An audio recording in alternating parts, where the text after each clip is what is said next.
Bonjour, c'est Mathieu au bout de Matrox. Alors aujourd'hui, on a plein de nouveaux produits. C'est vraiment l'année des solutions de capture au NAB 2009. Alors je suis avec Christophe ici de Matrox qui va nous parler un peu des nouveautés. Salut Christophe. Salut Mathieu. Fait que, plein de nouveautés cette année, dont il y avait le MXO. On a eu le MXO 2 l'année dernière. MXO, on l'a là, MXO 2 il est là. Donc, on a essayé d'amener ce marché de périphérique d'entrée-sortie pour le montage virtuel. Il s'est beaucoup développé depuis une quinzaine d'années, mais c'était essentiellement des cartes que l'on met dans des machines desktop.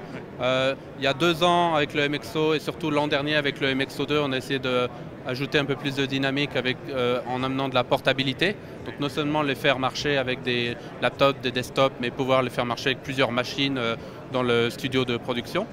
Et le MXO 2 a remporté un grand succès parce qu'il avait toute cette large connectique HD, SD disponible. Mais la famille s'agrandit. On a sorti en février les MXO 2 en rack.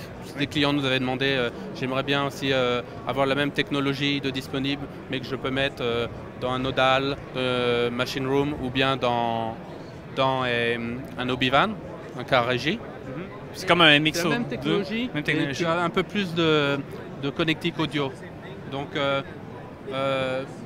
tu as des gens dans les studios, ils préfèrent avoir les trucs facilement patchables parce qu'il y a des tape decks qui sont interchangeables et qui vont d'une salle à l'autre, etc. Donc, on a mis les oreilles du rack en face arrière. Okay. Mais ce que tu peux faire, tu peux les dévisser et les mettre de l'autre côté. Donc du coup, là tu es plus dans la logique d'une chaîne de télévision où ils veulent que tout soit propre et qu'en face avant tu vois rien et que la connectique soit à l'arrière pour que personne n'y touche, quoi. Ouais. Donc il a cette facilité de faire ça, quoi. Donc on a une machine ultra portable qui est les MXO 2 standard avec, il peut fonctionner sur des field batteries, les batteries de tes caméras également. Il y a les versions rack maintenant qui arrivent qui offrent d'autres types de workflow plus Obi-Van ou machine room. C'est uniquement avec un power cord ordinaire. Même connexion PCI Express, quoi. Aussi, okay, tu peux le faire marcher également avec laptop. Hein. Tu as un Obi-Van. Souvent en Obi-Van, tu as des gars, ils ont des desktops, mais il y a quelqu'un, un journaliste qui arrive d'ailleurs et qui veut connecter son laptop, il peut utiliser ça comme I/O. Est-ce qu'il vient avec les 2 cartes aussi? Je suis pas sûr, il faut vérifier. Okay. On regardera, je ne sais pas. Pour le portable, ça a du sens. Pour le rack, ça a peut-être moins de sens, peut-être qu'en standard, tu dois choisir au début. Donc on a peut-être une carte en option. Et puis le tout nouveau, c'est le Mini. Donc lui, le Mini, on a découvert un autre type de marché où il y a des équipes comme vous qui viennent nous voir sur le salon et ils tournent avec des caméras EVC HD. Et c'est des codecs qui sont super pour la capture, mais assez délicats pour le montage. Et là, en ayant un tout petit boîtier très léger, du même principe qui est toujours un MXO 2, qui se connecte toujours par le même port host en PCI Express, laptop ou desktop, tu peux avoir HDMI in, HDMI out, et analog audio et analog SD en HD, en vidéo. Donc c'est simple, mais ça reprend la même logique que le MXO 2 en fait, mais avec une connectique plus simplifiée pour faire non seulement un périphérique plus cost-effectif, mais également plus portable également. Donc, puis au niveau du hardware dedans, c'est sensiblement la même chose que le MXO 2? Ouais, sauf qu'il y a en moins tout ce qui est gestion du hardware pour de la connectique SDI qui n'existe pas là-dessus, pour tous les entrées AES EBU. Donc évidemment, c'est pas la même carte qui se trouve dedans, quoi. C'est une version plus simplifiée. Scalers, puis... Il y a du cross conversion. Il faut que tu vérifies sur la liste exacte. De mémoire, je ne peux pas te dire, mais il a énormément de fonctions de valeur ajoutée qui viennent du MXO 2. Hein. regarderas la liste, tu seras étonné, il y a plus que tous ces scalers, etc. Il y a beaucoup d'autres trucs qui sont restés du MXO2. Hein. En fait, c'est un peu comme un MXO2, mais avec moins de connectiques. Le cœur interne, il est resté le même. Quoi. Et donc, l'autre produit, on a la carte. L'autre produit qui est vraiment nouveau et qui est intéressant, c'est que là, on quitte vraiment ce qui est purement entrée-sortie. Ça, c'est une carte avec un encodeur H264 dessus. C'est une carte qui est en dessous des $500, je sais plus, 450 ou 499 $, je ne sais plus, tu vérifies le prix, ou 449, j'ai plus ça en tête. Mais tu vas voir. Et ce qui est intéressant, c'est qu'avec cette carte, si tu utilises un outil d'encodage sur Windows comme Adobe Media Encoder, ou sur Compressor sur Mac. Sur Mac également. Ces deux outils sont intégrés avec cette carte et vont te permettre d'utiliser des settings où tu vas pouvoir délivrer ton montage rapidement vers du Blu-ray et pas du Blu-ray que tu vas devoir réencoder après avant de graver, du Blu-ray qui est directement gravable vers évidemment les Blu-ray pour la PS3 et vers des archives HD web vidéo, de l'archivage, Apple TV, YouTube HD, podcast, webcast, des vidéos pour iPod, pour iPhone, pour Flash, pour YouTube et divers téléphones portables. Alors qu'est-ce que ça apporte? Ça, tu peux le trouver en logiciel déjà intégré dans Compressor. Ce que ça apporte déjà une meilleure qualité. Et là, on offre des vidéos de comparaison entre ce qui est fait avec Compressor tout nu et ce qui est fait avec Compressor qui utilise les settings et la carte Compressor HD. Mais en plus de l'aspect qualitatif, tu as un aspect de rapidité qui est extraordinaire. C'est-à-dire qu'on montre ici un exemple on a vu sur les forums des feedbacks de gens qui font du Blu-ray avec ce genre d'outils. Et pour un film entier de plus de 2 heures, certains sont allés jusqu'à 36 heures d'encoding ou des trucs de folie des fois. Hein. Donc je ne sais pas quelle machine ils avaient, mais bon, on a vu qu'il y avait un type de workflow qui pouvait être amélioré. Avec cette carte, on a pris l'exemple de 20 minutes de montage. Hein. Par exemple en ProRes 422 720p 24 images par seconde. On l'a encodé avec Compressor sur un Mac Pro 2.8 GHz, 4 Go de RAM en 8 core et ça nous a pris 90 minutes. On a fait ces mêmes 20 minutes, on les a encodés avec le Compress HD, toujours avec Compressor.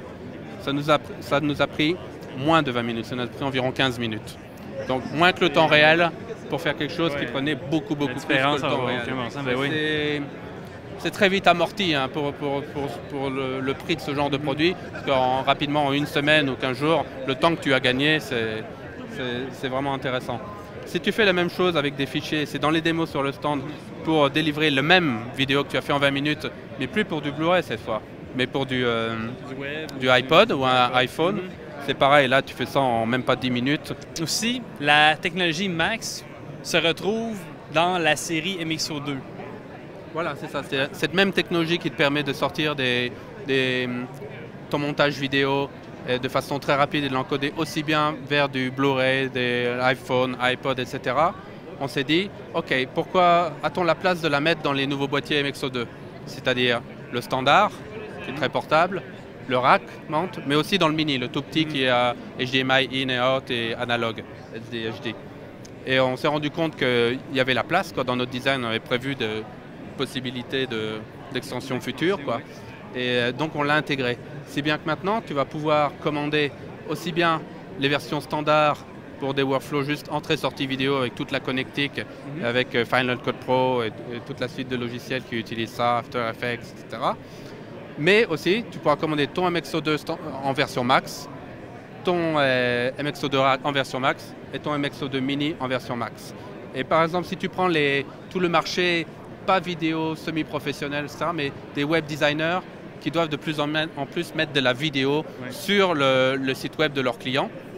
Et ils ont des volumes des fois incroyables d'encodage parce que pour un nouveau produit, eh ben, les gens n'ont pas envie de passer du temps au téléphone à faire du support technique. Donc ils mettent une formation online où il y a plein de vidéos qui sont des fois en QuickTime, en Windows Media, également en iPod ou iPhone format. Et tu peux les downloader ou les regarder. C'est un bon moyen d'apprendre le produit que tu viens d'acheter. Et bien là, quelqu'un qui a juste acheté le Mini et qu'il l'a acheté en version max, il va pouvoir tourner avec sa petite caméra HDMI, très bonne qualité, faire le montage sur FCP en des HDMI direct en ProRes HD. Et au lieu de ce ProRes HD, au lieu d'attendre des jours et des jours à l'encoder, il va pouvoir simultanément dans le compresseur demander à lancer les tâches, utilise la technologie Max de mon boîtier qui est plus qu'un boîtier d'entrée-sortie, mais qu'un boîtier d'entrée-sortie qui a de l'accélération hardware pour l'encodage H264 et envoie-moi ça vers du iPhone, du iPod, du Blu-ray direct que je peux graver avec Toast, tu sais, Roxio, Toast, etc. Tous ces produits sont compatibles aussi avec la technologie qui est Max. Donc ça, c'est vraiment un autre marché, quoi, parce que ces gens qui faisaient du web, ils travaillaient la vidéo, ils savaient faire du montage, quoi, mais ils avaient des besoins d'encodage encore plus lourds que les gens qui font de la vidéo traditionnelle. Les gens de la vidéo traditionnelle, ça fait un moment qu'ils y vont, ils ont fait des DVD pendant des années, donc ils connaissent ces problématiques d'encodage. Les gens qui viennent du web, etc., ils découvrent, super, la HD, c'est pas cher d'acheter une caméra HD, aïe, c'est plus dur à encoder, c'est plus le matériau que j'avais l'habitude de travailler avant. Là, ils découvrent la vidéo professionnelle avec ses mauvais côtés pour eux. Quoi. Donc là, un produit comme ça, il peut résoudre ces problèmes de workflow. Alors, voilà un peu en résumé les nouveautés, elles sont nombreuses. Quoi. On quitte, comme je te disais tout à l'heure, on quitte la simple entrée-sortie. Là, depuis 2 ans, on amène beaucoup de portabilité. Au début, on nous a dit ouais, c'est de la rigolade, les gens n'ont pas envie de monter sur laptop, 95% des machines, ça va être desktop avec une carte dedans. Puis au final, on en a vendu beaucoup de MXO2, c'était une grosse année pour le MXO2 standard. Et là, il a deux versions, un petit frère, un grand frère, et tous les trois, ils peuvent fonctionner en version max et amener plus de valeur ajoutée. C'est fini le boîtier d'entrée-sortie tout bête là, qui fait juste récupérer les multiples connectés. Que là maintenant, on va essayer de faire un peu plus que ça. Quoi. Ben, merci Christophe. Voilà, merci Mathieu.